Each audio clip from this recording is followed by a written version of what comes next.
Oral cancer ನೀವು ಒಂದು ನಾನು ಕೇಳಿದ್ದು ಟೊಬ್ಯಾಕೋಸ್ ಯಾವ ರೀತಿಯಾಗಿ ನಮ್ಮನ್ನ ಸಿಂಪ್ಟಮ್ಸ್ ಏನು ತೋರಿಸುತ್ತೆ ಡಾಕ್ಟರ್? ಸಾಮಾನ್ಯವಾಗಿ ಒಂದು ulcer, non healing ulcer for long time. Ulcer ಅಂತಂದ್ರೆ ಹುಣ್ಣಾಗೋದು. ಸೊ ಅದು if it is there for more than a month heal ಆಗ್ತಿಲ್ಲ, ಅದು ಅವಾಗ ಅವರು they should get it checked with any nearest doctor ಹತ್ರ ತೋರಿಸ್ಬೇಕಾಗ್ತದೆ. ಪೇಯ್ನ್ ಇರ್ತದೆ ಕೆಲವರಿಗೆ.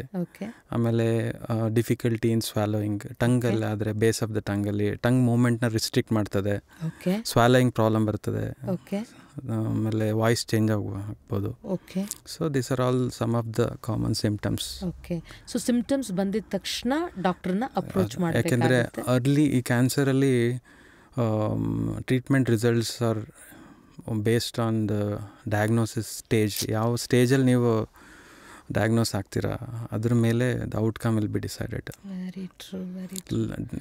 ಸೊ ಎಲ್ಲ ಸಿಂಪ್ಟಮ್ಸ್ ಇವಾಗ ನೀವು ಹೇಳಿರೋದ್ರಿಂದ ನನಗನ್ಸೋದು ಯೂತ್ ಎಸ್ಪೆಷಲಿ ಯಂಗ್ಸ್ಟರ್ಸು ಶುರು ಮಾಡೋಕ್ಕೆ ಮುಂಚೆ ಈ ಟೊಬ್ಯಾಕೊ ಚೂಯಿಂಗ್ ಆಗಲಿ ಗುಟ್ಕಾ ಆಗಲಿ ತಿನ್ನೋಕ್ಕೆ ಮುಂಚೆ ಅವ್ರು 100 ಸಲ of course though cigarette smoking is injurious to health ಅಂತ ಇದ್ರೂ ಸಹ there is smoking that is happening, and ನೀವು ಹೇಳ್ದಂಗೆ it is so surprising 30% overall cancers ಅಲ್ಲಿ 30% are oral cancers, and I think ತುಂಬ youngsters ಇದಕ್ಕೆ affected a lot ಅನ್ಸುತ್ತೆ doctor. Oh my God. Okay.